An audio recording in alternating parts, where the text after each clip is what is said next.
বিসমিল্লাহির রহমানির রহিম। প্রিয় চান্দরবাসী, আসসালামু আলাইকুম।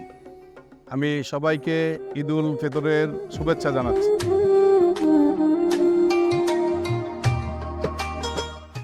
প্রিয় চান্দরবাসী, ঈদের সামনে আপনারা ভালো থাকবেন, আমি এই কামনাটাই করি।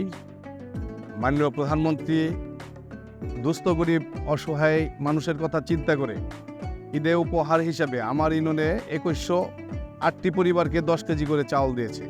সেগুলো আমরা বিতরণ করেছি। পাশাপাশি আমি 1000 পরিবারকে ঈদ সামগ্রী দিয়েছি, যেখানে ছিল 2 প্যাকেট সেমাই, 1 কেজি পোলার চাল, 1 কেজি চিনি, 1 বোতল তেল। সেটাও আমি আমাদের মাননীয় সংসদ দেওয়ান জাহিদ আহমেদ টুলুভাই এসেছিলেন, তিনি উদ্বোধন করেছেন, তখনই আমরা বিতরণ করেছি। এরপরে আমি আমার বিভিন্ন ওয়ার্ডে আমার 400 দলীয় নেতাকর্মীদের মাঝে আমি পাঞ্জাবি বিতরণ করেছি। আমি মাননীয় প্রধানমন্ত্রীকে ধন্যবাদ জানাই যে ঈদের সামনে আমার জনগণের জন্য 10 কেজি করে চাল উপহার হিসেবে তিনি পাঠিয়েছেন। এজন্য মাননীয় প্রধানমন্ত্রীকে আন্তরিকভাবে ধন্যবাদ।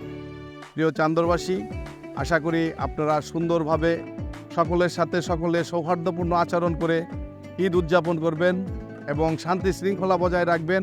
সকলের প্রতি আমার এই আহ্বান। প্রিয় চান্দরবাসী, আমার সকলের প্রতি আর একটা আহ্বান থাকবে। আমাদের যারা যুব সমাজ আছে, আমরা অনেক সময় দেখি ঈদের সামনে যুব সমাজ মোটরসাইকেল নিয়ে খুব এলোমেলোভাবে চলাচল করে, খুব দ্রুত গতিতে তারা মোটরসাইকেল চালায়, সেখানে অ্যাক্সিডেন্ট হয় এবং প্রাণনাশের আশঙ্কা অনেকাংশে থেকে যায়। তাই আমি আমার চান্দরের মুরব্বীদের কাছে অনুরোধ করব, আপনাদের ছেলে মেয়েদেরকে আপনারা মোটরসাইকেল দিবেন না, আর যদিও দেন তারা যেন নিয়ন্ত্রিতভাবে মোটরসাইকেল চালায় এবং এই যুব সমাজ যাতে মাদক মুক্ত থাকে, আমি এদিকে সকলকে দৃষ্টি রাখার জন্য আহ্বান করছি। সকলকে ধন্যবাদ। জয় বাংলা, জয় বঙ্গবন্ধু, জয় হোক এদেশের মেয়ানতি।